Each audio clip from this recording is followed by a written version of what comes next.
नमस्कार, मैं सुमित यादव। आप देख रहे हैं दा सुनामी। इस समय मेरी मौजूदगी लखनऊ समाजवादी पार्टी मुख्यालय के सामने है और हमारे साथ बातचीत करने के लिए लोहिया वाहिनी के प्रदेश अध्यक्ष रामकरण निर्मल जी मौजूद हैं। बहुत बहुत स्वागत है निर्मल जी। बहुत शुक्रिया।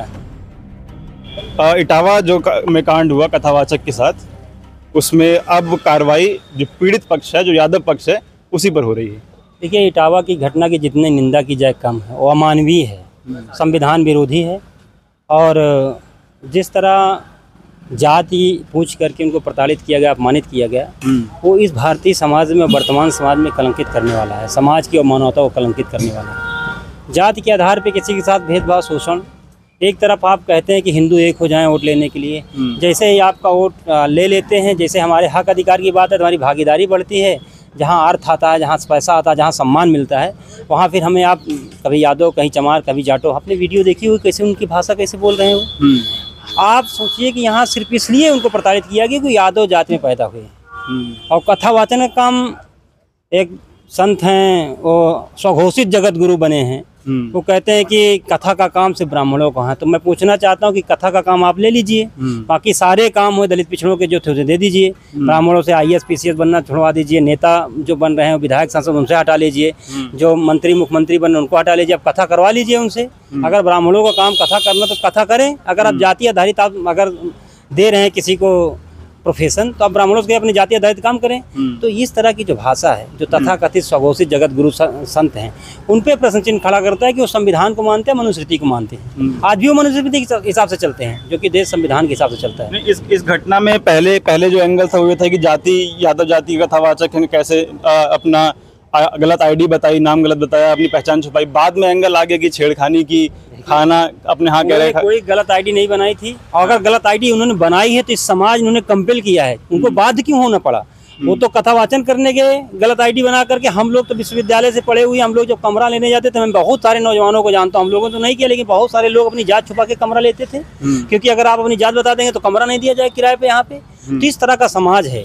तो पहले सवाल ये खड़ा होता है कि ऐसा समाज क्यों निर्माण आपने किया है कि जिसमें जाति छुपानी पड़े, कोई काम प्रोफेशन करने में जाति छुपानी पड़े। ऐसा क्यों आपने समाज का निर्माण किया है। और अगर जाति बताते, जाति जान गए, आपने उसके साथ प्रताड़ना की, अन्याय अत्याचार किया, तो अगर उसने जाति छुपाई तो उसके दोषी तो आप ही है ना। दोषी वो नहीं है जो कथावाचक है। ये समाज जो तथाकथित अपने आप को अगुआ स्वर्ण कहते हैं, विद्वान कहते हैं, वो हैं इस माने जाति व्यवस्था के दोषी। और इस तरह की जो समाज क्रिएशन है, जहाँ समाज में जो भेदभाव, उसके दोषी स्वयं है। उत्तर प्रदेश में बीते दिनों कई ऐसी घटनाएं, चाहे वो कौशाम्बी में पाल समाज जो पीड़ित समाज था, लेकिन उसके बाद FIR भी पाल समाज पे हुई, और यही इटावा में भी हुआ, कार्रवाई यादव पक्ष पे हुई, और यही अलीगढ़ में भी हुआ, जो राजू जाटव जिसने तिलक किया उस पर भी FIR हुई। ये योगी सरकार, माननीय राष्ट्रीय अध्यक्ष जी ने उसी दिन प्रेस कॉन्फ्रेंस में कह दिया था कि इन पीड़ित पक्षों पे मुकदमा दर्ज हो जाएगा। उनकी बात सही निकली। एक घटना नहीं है, 3 घटनाएं आपने बताई। कौशाम्बी की घटना, अलीगढ़ की घटना और इटावा की घटना। इससे पहले कई हजारों घटनाएं हुई हैं जिसमें पीड़ित पक्ष में मुकदमा दर्ज करके उसे दबाने का काम किया गया, उसे डराने का काम किया गया, ताकि वो न्याय की आवाज़ को दबाया जा सके। और योगी सरकार की पुलिस जाति देख के कार्रवाई करती है। आप देखें, इनके जाति देख के अपराधी हैं, जाति देख करके मुकदमा दर्ज करते हैं।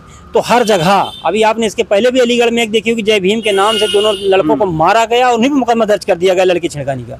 तो ऐसे आम हो गई घटना है उत्तर प्रदेश में। और उत्तर प्रदेश में जिस तरह जंगल राज, जिस तरह कानून व्यवस्था ध्वस्त है, और जहाँ जाति मनोवृत्ति, जाति हिंसा बढ़ी है, उनकी जो जाति से तथाकथित अपने आप को ऊंची जाति कहते हैं, उनके अंदर जो कॉन्फिडेंस आया, क्योंकि प्रशासन नहीं बोल रहा, पुलिस नहीं बोल रहा, तो जब चाहते हैं, जिसको चाहते हैं उसको प्रताड़ित करते हैं, परेशान करते हैं। लेकिन ये PDA समाज देख रहा है इस तरह इनके अन्याय और अत्याचार को। जिस तरह उन्होंने 24 में PDA समाज एकजुट होकर के भारतीय जनता पार्टी को मुंह धूल चढ़ाने का काम किया है, और 2027 में भारतीय जनता पार्टी को धूल चढ़ाने का काम करेगा और समाजवादी पार्टी सरकार बनाएगा। उत्तर प्रदेश में जातीय द्वेष लगातार बढ़ रहा है। पहले दलित बनाम ठाकुर, दलित बनाम यादव, ब्राह्मण बनाम यादव, ये करने की कोशिश हो रही है। और योगी जी कह रहे हैं कि आप कल फिर उनका बयान आया कि बटेंगे तो कटेंगे, एक रहेंगे तो नेक रहेंगे। योगी जी जोड़ न दें। योगी जी कह रहे हैं बटेंगे कटेंगे, तो वहाँ क्यों आपने मुकदमा दर्ज करा दिया पीड़ित परिवार पे। आपने वहाँ जो ब्राह्मण महिला का आपने एक वीडियो और देखा होगा, वो कह रहे हैं कि इनकी महिलाओं को नंगा करके घुमाया जाए। उनकी भाषा दिन पे दिन बदतर होती जा रही, खराब होती जा रही, और धमकियां दी जा रही खुलेआम। जो दोषी है उसके साथ उनका समाज खड़ा हुआ है, जो पीड़ित उनके साथ नहीं खड़ा है। इस देश का सबसे बड़ा दुर्भाग्य है कि हमारी जात का अगर अपराधी है तो हमारे लिए वो संत है, अगर हमारे जात का अपराधी नहीं है तो अपराधी है। योगी जी के अंदर भी यही बात है कि उनकी बिरादरी के जो अपराधी थे वो अपराधी नहीं माने गए। गए, वो कोई MLC बन गया, कोई जिला पंचायत अध्यक्ष बन गया, यहाँ तक कि बनारस से ब्रजेश सिंह की पत्नी जीत गई जो प्रधानमंत्री जी का क्षेत्र है। तो इनकी जाति का अगर अपराधी है तो अपराधी नहीं है, लेकिन मुसलमान है, दलित है और पिछड़ा है तो अपराधी है, उसका इनकाउंटर होगा, उसकी हत्या होगी।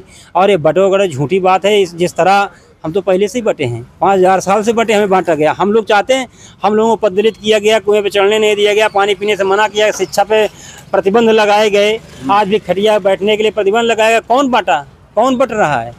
ये तो हजारों साल से बटा हुआ है, जुड़ने की कोशिश कभी नहीं हुई है। योगी जी भली की ये जो बटने कटने की बात कर रहे हैं, योगी जी खुद उनसे पूछिए कि प्रेस कॉन्फ्रेंस में कहते हैं कि मैं छत्री हूँ, छत्री होने में गर्व है। तो ये कौन, ये जोड़ने वाली भाषा है कि बांटने वाली भाषा है? योगी जी से पूछो मठ में किसी दलित को बना दे, और इस देश में इतने सारे मठ हैं जो प्रभुत्व रखते हैं, जो पैसे का बहुत बड़ा अर्निंग का स्रोत है वो, तो कितने दलित और पिछड़े लोग हैं। तो बटने कटने की बात, जिनको बांटा गया हो, पिछाड़ा गया हो, लताड़ा गया हो, इसलिए जुड़ेंगे, लेकिन पीडीए के साथ जुड़ेंगे। जाति जनगणना होने जा रही है, जाति के हिसाब से हमारी भागीदारी चाहिए। हमें झूठी बातें करके बहकाइए मत। हम बटे हुए हैं, आपने हमें बांट रखा है, लेकिन जो पीड़ित है वो एकजुट हो रहा है, और एकजुट होकर के शोषक तबके को, जो हमको शोषित किया हजारों साल से, उसके खिलाफ खड़ा हो रहा है, लड़ेगा। और आने वाले 2027 में भारतीय जनता पार्टी घराने काम करेगा, समाजवादी पार्टी सरकार। जातीय उद्देश्य ही आने वाले 27 में मुद्दा रहेगा। जाति देश नहीं रहेगा। हम तो जाति जनगणना की बात कर रहे हैं, हम अपनी भागीदारी की बात कर रहे हैं। जो पिछाड़े गए हैं, जो पिछड़े हैं, जिनका हक अधिकार नहीं मिला है, जिनको हर जगह उपेक्षित किया जा रहा है। एक EWS कोटे के नाम से आप देखिए उनकी कितनी वैकेंसियाँ हो रही। पिछड़ों को आज तक प्रोफेसर नहीं बन पाए, पर्याप्त उनकी भागीदारी नहीं है, दलितों की भागीदारी नहीं है। और जितने भी सचिव हैं उसमें आप दलितों पिछड़ों की भागीदारी नहीं। कोलेजियम सिस्टम से आप देख रहे हैं कि कौन जाति किस वर्ग के लोग जा रहे हैं। तो लगातार आप हिंदू की बात करके, तथाकथित हिंदू, कोई हिंदू किसी गाँव में रहता है क्या? गांव में जातियां रहती हैं, कहीं यादव टोला होगा तो कहीं धोबी का टोला होगा, कहीं फलाने जाति का टोला होगा, कहीं हिंदू रहता हो। तो आप बताइए पूरे देश में किसी गांव में, किसी मोहल्ले में आप बताइए जहां हिंदू रहता हो? कहीं नहीं रहता। ये भारत जातियों का देश है, और जाति के नाम से हमारा शोषण हुआ, अन्याय अत्याचार हुआ। जाति के नाम से लोगों को प्रिविलेज मिला है।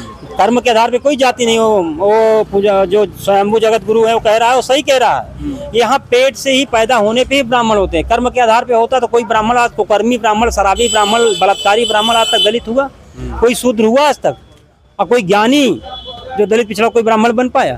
तो इसलिए यहाँ कर्म आधारित नहीं है, सब जाति आधारित है। और जहाँ हमारी जातियों को बांट करके, जातियों में बिखेर करके हमारी ताकत को छीन किया गया और हमारे हक अधिकार पे डाका डाला गया, अब समय आ गया है जाति जनगणना करा करके हम उनकी संख्या का पता लगा के उनको उनके संख्या के हिसाब से भागीदारी तय होने का समय है।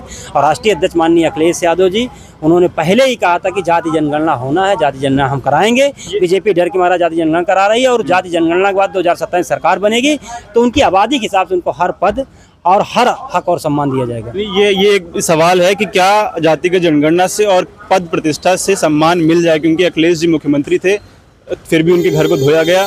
अब मायावती दलित समाज से आती है, मुख्यमंत्री कई बार उत्तर प्रदेश की रही, लेकिन फिर भी गांव देहात में जाएंगे तो एक वर्ग है जो उनको उनकी जाति के नाम से गाली देके आज भी बुलाता है। तो सम्मान तो अभी भी नहीं मिल पाया मुख्यमंत्री बनने के बाद भी। देखिए, माननीय राष्ट्रीय अध्यक्ष अखिलेश यादव जी मुख्यमंत्री, बहन जी की आपने बात की, मुख्यमंत्री रहे हैं। और ये भागीदारी का सवाल है।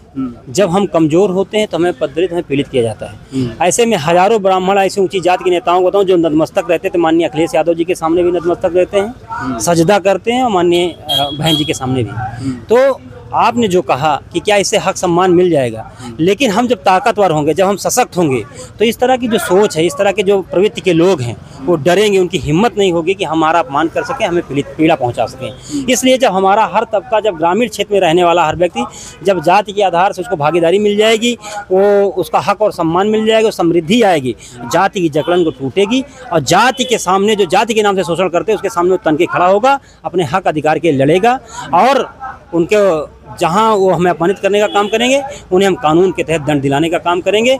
इससे समाज में समानता आएगी, समाज में अन्याय और शोषण की कमी आएगी। ठीक, बहुत शुक्रिया। हम बातचीत कर रहे थे रामकरण निर्मल से, लोहिया वाहिनी के प्रदेश अध्यक्ष हैं। तमाम मुद्दों पर बातचीत हुई, और जो लगातार कार्रवाई पीड़ित पक्ष पर ही FIR हो रही है उसके खिलाफ उन्होंने काफ़ी बोला। और आप लोग क्या सोचते हैं, अपनी राय कमेंट बॉक्स में दीजिएगा। फिलहाल ये वीडियो में खत्म कर रहा हूँ। आप लोगों से मुलाकात अगली वीडियो में होगी। जुड़े रहे हमारे साथ, तब तक के लिए नमस्कार।